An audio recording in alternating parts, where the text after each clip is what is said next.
Ladies and gentlemen, so today what we're going to be doing is I'm going to be breaking down Nate Belmar's 200K per month school community.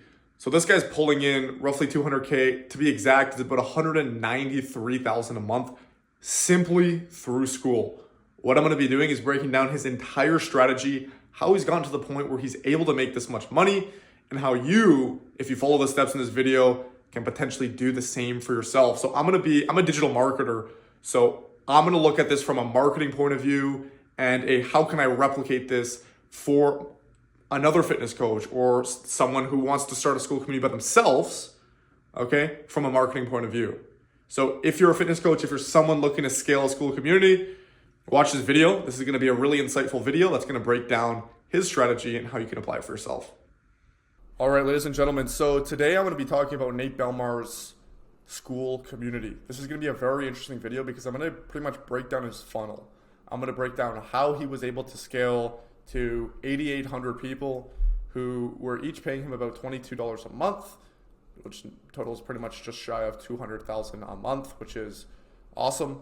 And pretty much what I'm going to pretty much show you is how, if you're a fitness coach or if you're just someone who's interested in funnels, or if you're Nate Belmar yourself watching this, like, I'm going to show you and run you guys through the strategy that pretty much he took to get to this point. And it's not really going to be what you think. I'm not going to be like, oh, he posted every day for 2 years or no. I'm going to show you guys the actual psychology behind it because I'm a digital marketer. I come from a marketing background and I'm also coming from a marketing and fitness background. So fitness marketing background as in I work mainly with fitness coaches who are already doing over 20K a month. Scaling them up using other services, talent placement, all that sort of stuff. Okay. So what I'm going to do is pretty much break it down how he was able to scale to this point. Okay. So Nate is so successful with the school community because of a few different things. We got 4 points that I'm going to go through each. The first is pretty much talking about what he's talking about with his content.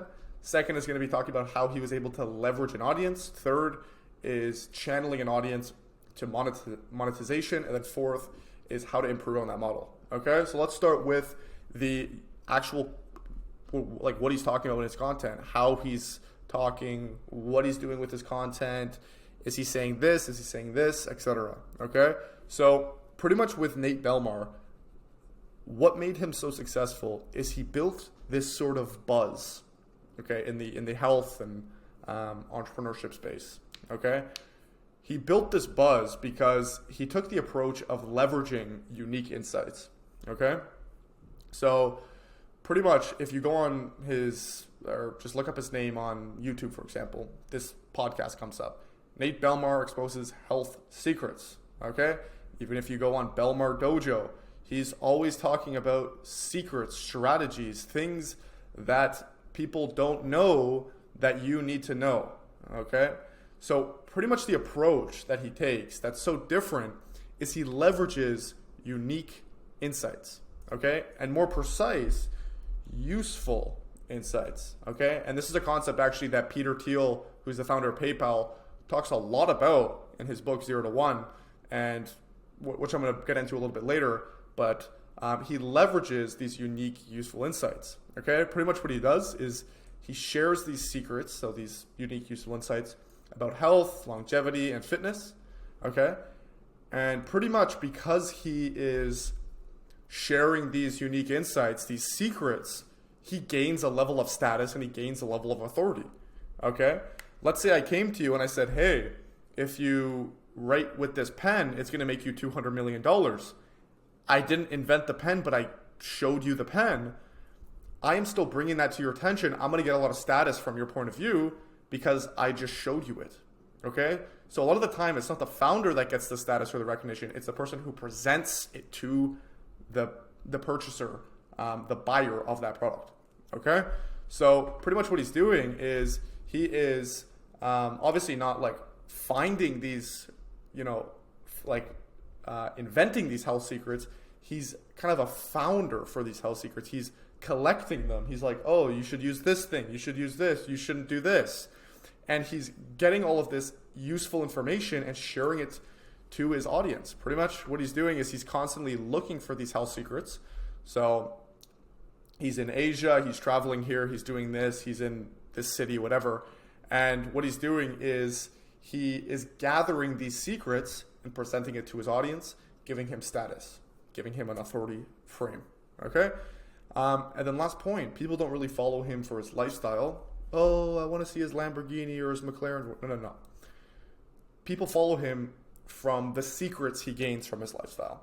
Okay, so he's in Asia, he's doing this, he's traveling here, he's meditating here, whatever. He's gaining secrets that can be applied to health, longevity, fitness. Okay, so as you can see here, I know this is a little bit of a ramble, but Nate is very much so focusing on the approach of gathering and distributing unique, useful insights, otherwise known as secrets. Okay, so rather than taking the same approach as everyone else, saying, oh, you should just count calories, taking conventions, okay, the conventional truths, count calories, do keto, eat less, move more, all this sort of stuff, he's looking for unconventional truths, okay? Pretty much unconventional truths are things that are true but aren't conventional. So a lot of people, what they try to do is they try to just do unconventional things without some sort of truth element to it. But pretty much what he's doing is he's looking for things that are unconventional yet true at the same time, okay? And pretty much when you do this, you are triggering cognitive biases. So pretty much cognitive biases are certain things that we have installed in our minds. And pretty much when you appeal to certain cognitive biases, you are able to shift people's paradigms and pretty much become, like I said, this authority figure, this status figure, and be extremely persuasive, okay? And have a level of control, power, etc. over people, pretty much, okay? And pretty much when you shift and show someone a truth, you appeal to several cognitive biases and shift people's paradigms in the meantime. So paradigm shifts, which is pretty much a belief shift, triggers about 10 cognitive biases. So you can look into some of the cognitive biases, but Charlie Munger talks a lot about this in his book, The Almanac, which is super interesting.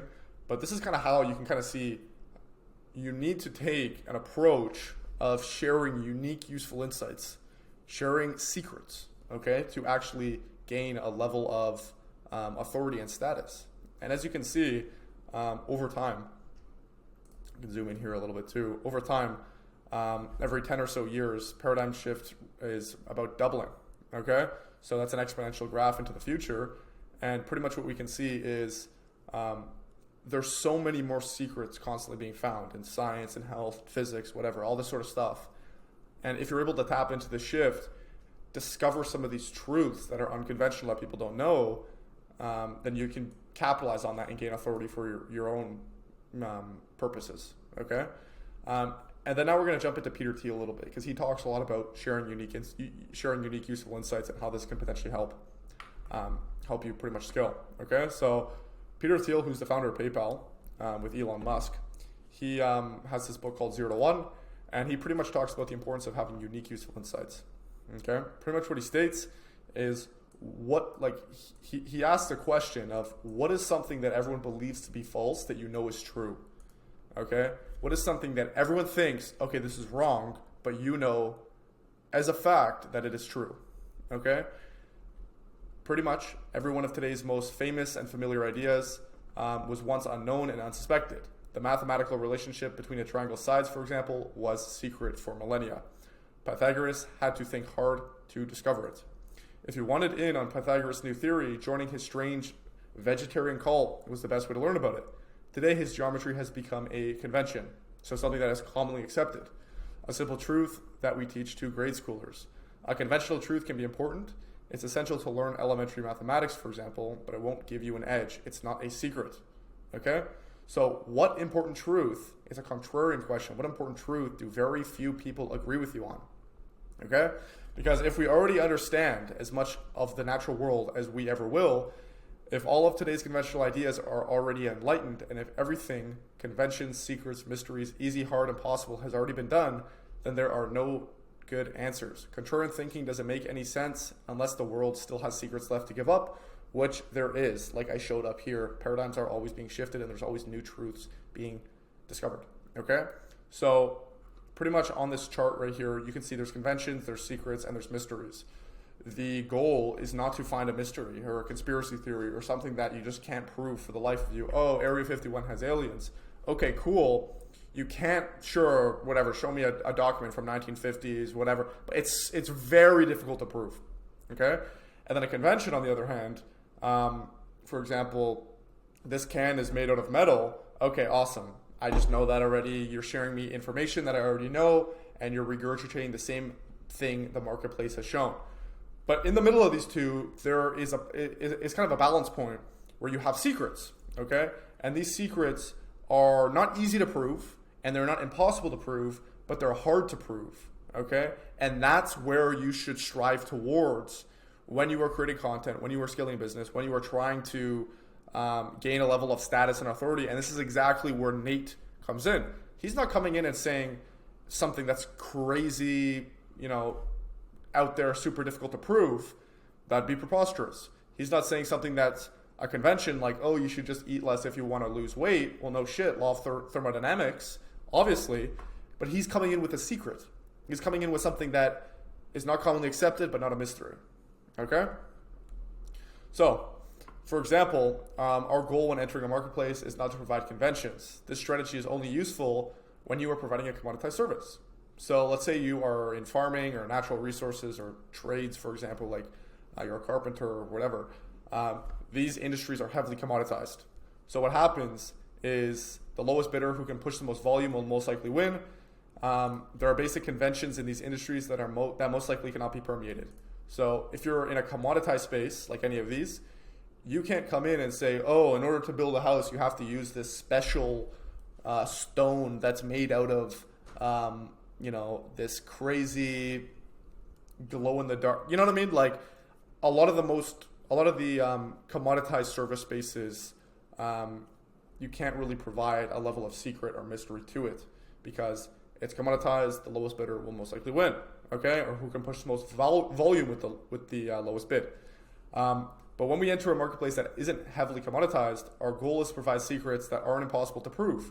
And even if you jump into a market that is somewhat commoditized, you can easily get uncommoditized by sharing a secret. So that's something as well, okay? Our goal is to provide secrets that aren't impossible to prove or complete mysteries, conspiracies or fallacies, but rather hard to prove and can be done through logical explanation.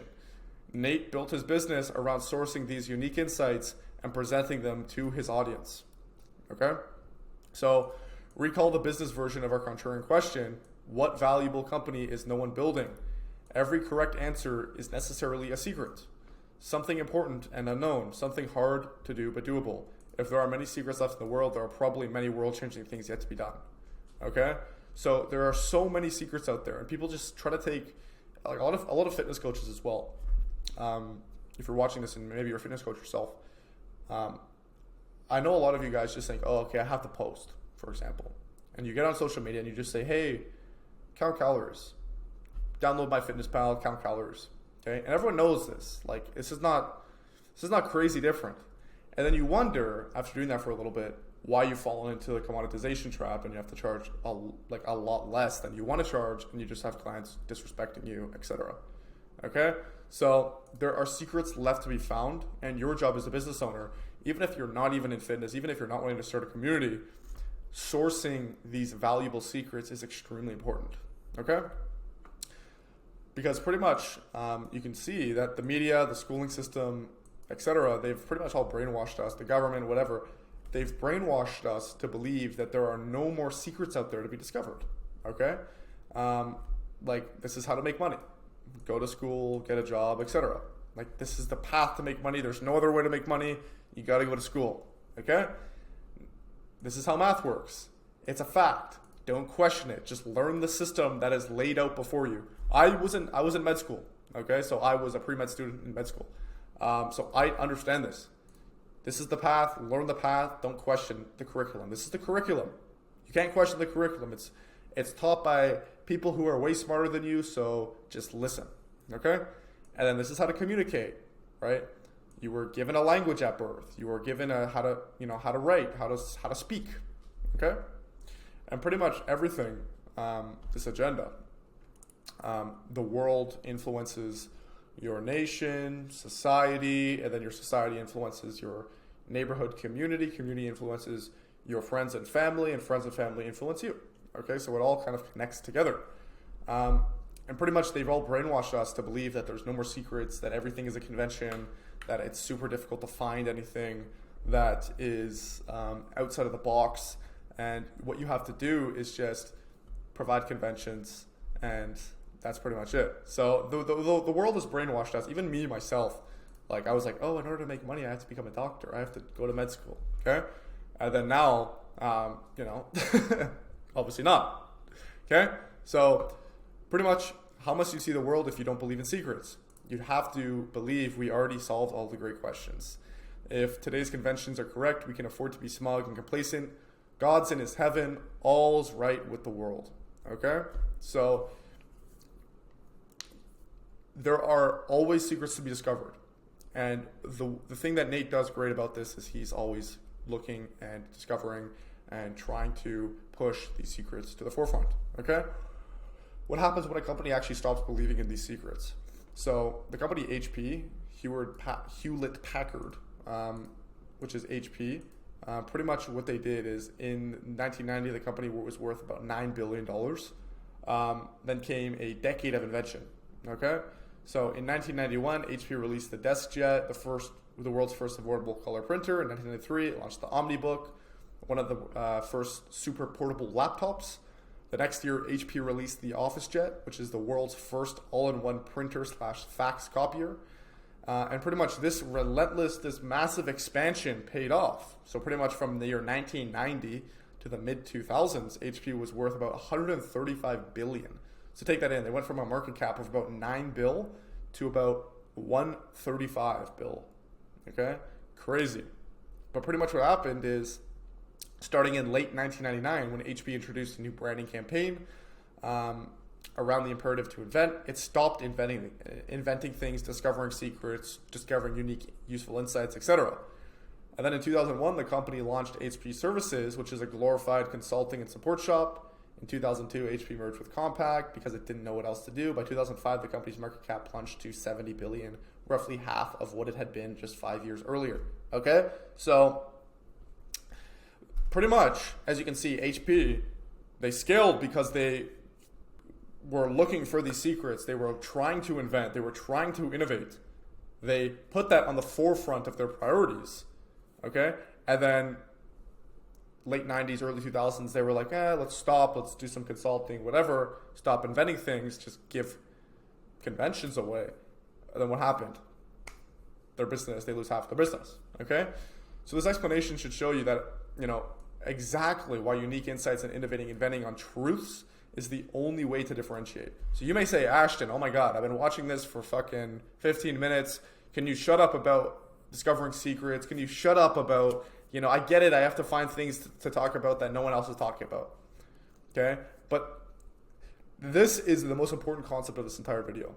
Okay? I can tell you, do this funnel, do this, just open up a school and start posting every day on TikTok, and if you post enough, maybe you'll get enough followers. I can tell you that, but that's just not true, okay? You need to find unique, useful insights. This is the most important concept of this entire video. This is the one lever that you pull that's going to give you the most leverage on the output, okay? And then number 2 is building an audience, okay? So now that we understand that we need unique, useful insights, we need 100% to have secrets to share about. Now we can take these secrets and present these secrets to the marketplace. Okay? So, for example, the strategy that Nate took was stealing audience, which I'm going to run you guys through here. Stealing audience. I actually learned this from Russell Brunson. Okay? So imagine this. Imagine you purchase a plot of land and you decide that you're going to try to mine for gold on that land. You begin to mine, and after 5 years of mining, you realize that there's no gold on your land. You're sad, oh my God, there's no gold on my land, my life sucks, whatever, okay? So you go to your neighbor's land who struck gold several times and ask to take some of his gold, okay? Hey, you're my neighbor, can I have some gold? I've been trying to mine for a long time here. He would look at you like, get off my land, I'm gonna shoot you in the face, okay? That's what he would say to you. He'd be like, no, okay? With social media, you can leverage other people's authority or status without directly taking their gold. You can form a win-win relationship, and pretty much what happens is you take their gold without taking their gold. It's kind of interesting. It's called stealing an audience. So Nate did this directly with his brother Luke. Luke built his audience, personal brand around business. I know he was talking a little bit about conspiracy theories as well. And Nate built buzz around being included in his videos. Oh, this is my brother. My brother does health stuff. My brother's in really good shape. My brother has a six pack. And then there we go. Okay. And he built his brand around that, and obviously got his own stuff going as well. Okay. And then one of the most efficient ways, pretty much, in my opinion, to build an audience is taking the large rapport of someone has previously built with an audience and forming a win-win relationship with them, where you provide value to their audience and get to leverage it for free. Okay. So instead of you banging away, chipping away, trying to build an audience yourself. Oh, I'm going to try to, I'm just going to keep going. If I'm going to just try to post all day and just try to build this audience myself. There are other people with massive audiences way bigger than you that if you just leverage a relationship, form a win-win relationship where you can jump on a podcast with them or do something where, it's a win-win where you're able to use their audience and they're able to get something in return, then that is a very useful leveraged way to scale an audience. Okay, so for example, when software hardware systems were created in the 1970s, companies like Apple, Microsoft, they leveraged previous businesses and created a win-win relationship. So this is outside of like social media audiences, but this is the same example of a win-win. They get more customers and you get to scale also. So for example, in 1960s, semiconductors like Fairchild, or even Intel, for example, which is still, I think they still use them on some, they stopped using them in 2022 with Apple MacBooks. But when Apple and Microsoft came around, okay, they pretty much built their systems on top of these semiconductors, okay? And that was a win-win relationship. And then these networks came along, Adobe, okay? And that is a win-win as well, because you get people who want Adobe. Okay, you have to have a system to use Adobe, and you have to have a semiconductor to use the system, okay? And you can just keep going up, and it's all a win-win relationship, okay?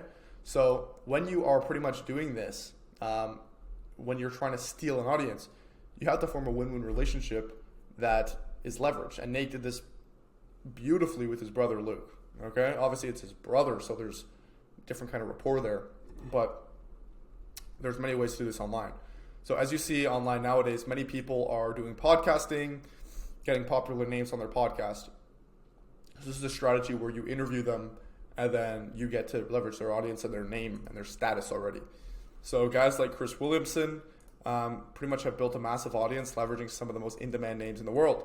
So he talks to guys like Alex Hormozi, Jordan Peterson. Like he's talking to this Chris Williamson guy. He's talking to guys that have massive authority, massive status, and now after a few years, he's built a name for himself because he has leveraged other people's names.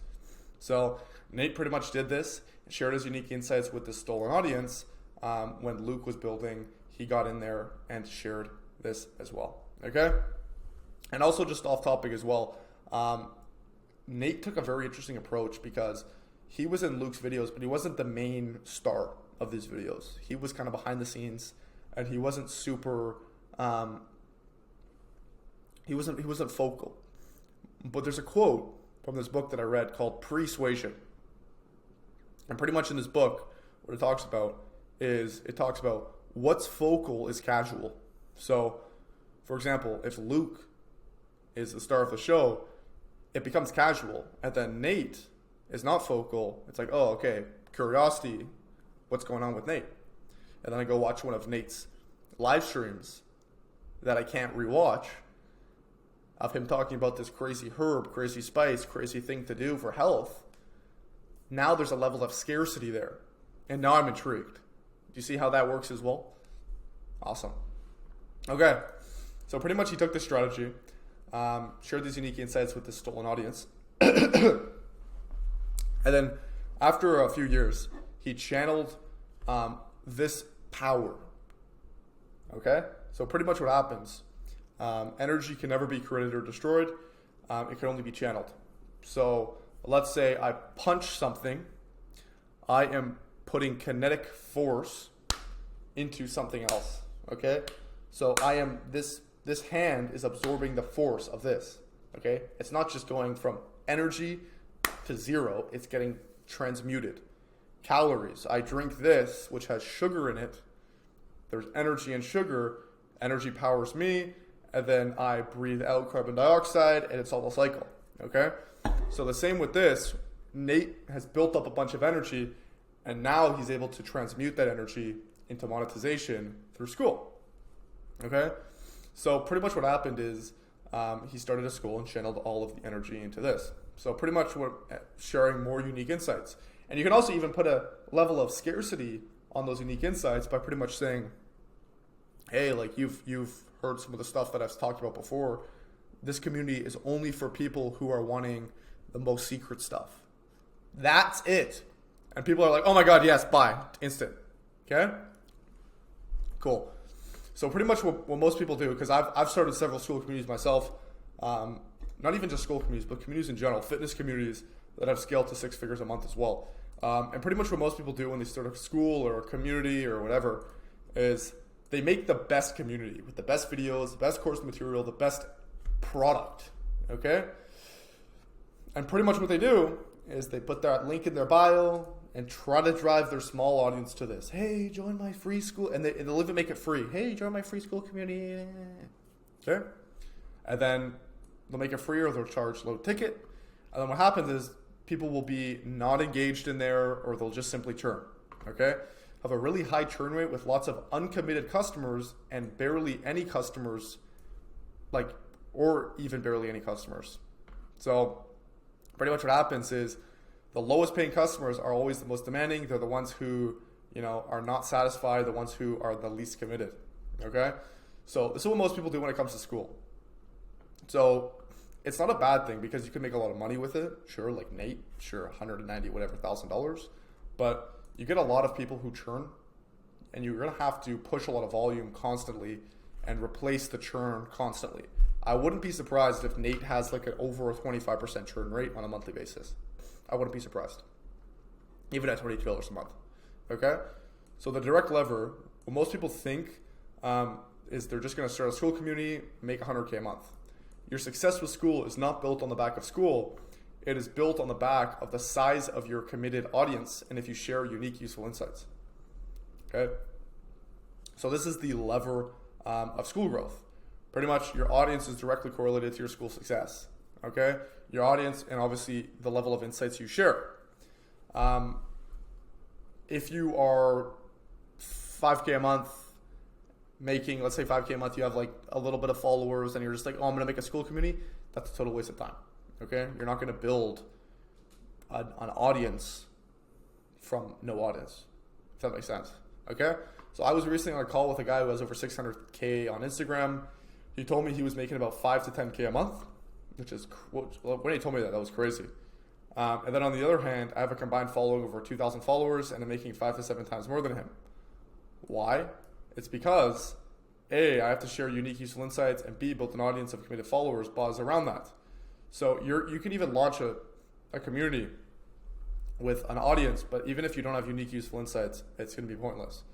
So pretty much what he was doing is he was simply posting cool workout videos of him looking good, but no shared insights around how to reach that outcome. With Skool, you will not jump on Skool and make money instantly. It is a river of pre-existing demand and buzz that can be channeled. This is why Nate blew up when he started the Skool community. Okay? So there should be people, oh my God, do you have a community? Do you have something that I could buy from you? There should be people reaching out to you already. If you don't already have that, there's no point in doing this. Okay? You have to have, like I said at the start of this, energy in the form of audience, in the form of committed people to your unique insights that can be leveraged towards a community. Okay? But what most people do is they just put together some community with no audience and just think that they're going to take off like crazy. And even if they do have a big audience, there are better ways to leverage Skool, which I want to share with you right here. Awesome. Okay. So pretty much the model of charging $22 a month, pretty much there's a few problems that occur and can be optimized to make, potentially 5 to 10 times more by implementing a few different pricing models and sales systems. Okay, so like I said before, what's going to happen is you're going to get a lot of uncommitted customers and people who are very demanding and have pretty much have a high churn rate on that. Okay, so pretty much what happens with do-it-yourself a lot of the times is you're obviously selling them the secrets to reaching fitness goals and online programs, check-in, coaching, etc. Client doesn't get results and get mad, and then you go to business. You get a high churn rate, you have a massive input needed to balance this attrition. You're going to get a lot of people who are paying you $22 a month for the first month. Okay, it's almost a reverse exponential graph of churn rate. Okay, B, you need an audience, so you're not going to do this with a small following. Low implementation, clients don't take you 100% seriously. Like when you're doing a low ticket do-it-yourself, people are not going to take it super seriously. They're going to come in, maybe they'll do some of it, but you're not getting massive transformations. D, there's no feedback loop or data collection. Assets will never be refined. Okay, this is a very, very big point as well with the school community. When you're sharing insights, when you're sharing data, yes, people can respond and say, hey, I did this, but you're not able to have 100% control over an asset that you can see work in real time. Like let's say I sell you a laptop or this mouse, and I see that 100 people buy the mouse and 100 people have the same problem with the mouse. Okay, I can go and fix that mouse because I own that product. You can't do this with a school community because you don't have access to the level of hands-onness with a feedback loop. Okay? And E, yeah, there's no real hands-on results. This is more do-it-yourself coaching. Hey, take the advice and see what happens. Okay? So the only path here is to spend years building an audience, getting clients to sell, to realize that 90%, 95% never actually get any real results, it's kind of sad, to be honest. Okay? Because you spend a lot of time building an audience, gathering unique insights, doing all of that, and then you launch a community, make a lot of money, but a lot of the times it just, people don't get results, and these types of models will only maybe last about 1 year to 2 years. I've never seen a do-it-yourself type model like this last for more than 5 years. Okay, so long term, this is definitely something to think about. So pretty much what happens is you focus so much on sales that you forget to actually build something meaningful, step back and take an objective point of view. Okay, so now I'm going to share with you what, instead of doing this, do it yourself, hey, here's a school community, $20 a month, get a lot of people in there, and then go belly up in a few years. How do you actually make more money and have more committed customers, which is just a total win-win, okay? So the solution is high-ticket asset-based coaching with Skool as a back-end MRR feature. Alex Hormozi implemented this and had a $16K upfront package with a $3,200 a month MRR with Gym Lords. So this is Gym Launch. Pretty much what he did is with Gym Launch, he had that front end $16K. So people would be like, hey, can I work with you? Sure, pay me $16K. Crazy expensive, okay? He would have that high ticket price, so he would get only the most committed customers who would do everything that he would say, okay? That would be a done for you process. He would pretty much leverage talent, place appointment setters, give them systems, give them all of the assets that he has hands-on access to across all of his clients, so he's able to collect data, get the best results in the industry, and then the more clients he gets, the more insights, because he has access to all of the assets, okay? And then pretty much after that Gym Launch offer, he pushed people to Gym Lords, which is sharing the insights from all of the clients. So what ads work the best, how to respond to people with this, how to do this, how to get more sales, okay? And he would pretty much downsell the upsell. People have already spent $16K with them, so they're like, oh, $3,200 a month, cool, let's do it. I've already made some money with you, let's do it, okay? So pretty much, instead of pushing people to a back-end community instantly, he got people in for $16K first. This allowed him to get real tangible results. So people who were committed, because the quality of your customer dictates the quality of your service, right? Have committed customers who follow the process. Like I said, quality of customers dictates quality of service.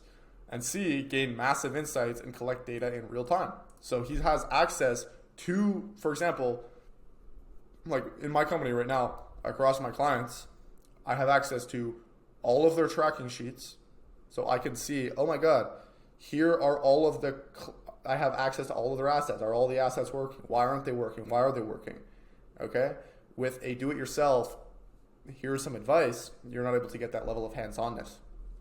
Okay? Then after pretty much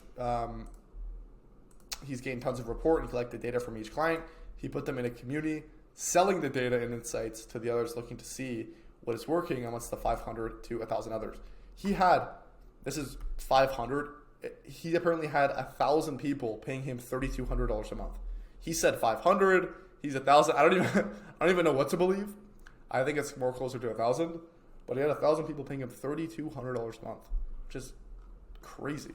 Okay, so I want to start a school community and scale it to 100K a month. Like, why don't you try to do something like this? Like, this is crazy. That's crazy numbers. Okay, awesome. So pretty much the best way to escape this is to build a uncommoditized offer, and like I said, sell that upfront high ticket package. Okay, so instead of having a low price continuity, $22 a month, whatever, you get people in upfront for a high ticket price, and then ascend them after to or descend them after to a community. Okay, so you're gonna make an uncommoditized, pretty much fitness package that is more hands-on, and sell it for high ticket. Simply that high ticket approach is gonna change the game for you, because you're gonna have people who are more committed, and that commitment is gonna dictate the quality of your service. Okay, those people are gonna get more results, and you're gonna be able to, because you have more money, afford better talent, afford to make the system better as a whole. And because you have better results, you're going to be able to leverage those case studies with marketing material. Okay, and pretty much once you shift from this programming and judgment, you can shift obviously to this asset-based high ticket upfront coaching, sell it to the top of the market, and even sell even more high ticket. Okay, so pretty much what I'll do is I will pull up my warm app.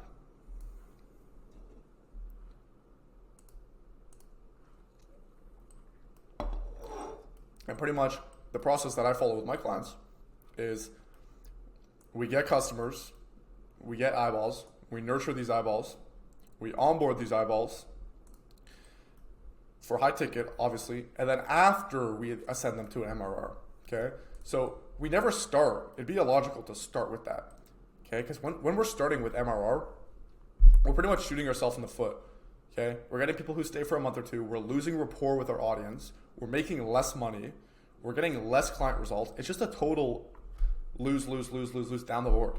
You're better off starting, pushing people to a high ticket package, okay? Getting people on a call, placing a closer to jump on a call, closing and collecting cash, onboarding that person, beginning on the plan, delivering great results for them, having that asset that shows you how all of the clients, owning that asset, where you can be like, okay, wow, everyone's gotten this results, okay? And then ascend them to MRR after.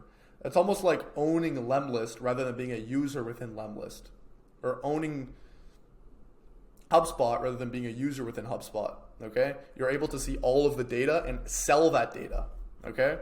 And even sell that in the MRR community, okay? So there's so many more, this is just my personal opinion, but there's so many more leverage points when it comes to selling high ticket. It's just overall better. And you can even sell to the top of the market with high ticket, okay? And sell extremely high ticket fitness packages. I have some fitness coaches who are selling $6,000, $7,000 fitness packages. If that sounds crazy to you, it really isn't, okay? It's just who you're selling to. Awesome. So pretty much to wrap up here, the general idea is to use Skool as a back end, okay, not as a front end. Have a higher ticket upfront package, place talent, and automate. So you're not on that call where you're like, oh, I have to close. Okay. Place talent, so then you don't have to jump on those calls. Okay. But have that high ticket upfront package, $1,000 to $6,000. Deliver amazing results. Okay. Because people are going to be committed. People are going to love the product because they're so committed. And what you'll find is the most committed customers are the ones who paid the most. They're going to get the best level of success. It's going to make your product better. You're going to have more money. And then you're going to sell continuity on the back end after they've come in, after they've been like, oh my God, I got amazing results with this. Let's keep going then. If I paid you $6,000, oh, of course I'll do $250 a month. That's a lot, sure. Okay? And then what happens is you'll get to the point like Alex Ramosi where he had a 1% churn on his back-end gym lord community. So he had 32 or 500, let's say 500 to 1,000 gyms paying him $3,200 a month with 1% churn. You're not going to get 1% churn with this as the front end. Okay, you need a roadblock as the front end, high ticket offer, gives you money in your pocket, gets commitment, screens for commitment, and then get people in there in the back end, sell some data, sell the unique insights that you're constantly collecting that are refreshed all the time, that are going to get people to want to stay in there. But selling high ticket up front is the most important, because the days of, programming and judgment based, hey, you should do this, or hey, you should do that, you don't own anything. Like, for example, imagine if Apple just sold judgment.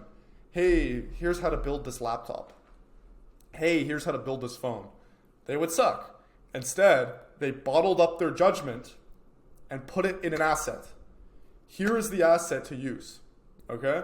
So if you're a fitness professional, or if you're someone who is a coach and you're selling judgment, you're selling, hey, here's how to do things, think about how you can turn that into an asset. The biggest people in the space are not renters, they're owners. So how do you own this asset and turn it into something that people can buy? Okay? So I hope this makes sense.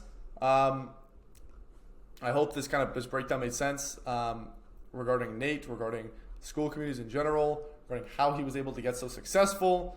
But just to run through it once more, you need, number one, to have unique insights. Without unique insights, people are not going to give you any sort of authority status, because you are not unique. If you want to be different, if you want to get treated different, you have to be different. Number two, you need an audience. So you're leveraging these unique insights and building an audience with this. You can do this by stealing other people's audiences. Three, channel that audience into a river, channel that energy that you've gained into your community, preferably your high ticket package. Okay? And then four, obviously the model of just channeling people to a school community is wrong. You should funnel people to a high ticket upfront package. Okay, so I hope this makes sense. I hope this gave you some personal insight, and I hope this was able to help you with your journey with school. If you are someone and you are a fitness coach and you're looking to scale a community, scale a high ticket upfront package, go watch the video below. I'm going to run you through the strategy that I use, and it's going to walk you guys through everything that I do and how I was able to scale my coaching fitness business as well. So thanks for watching. Cheers.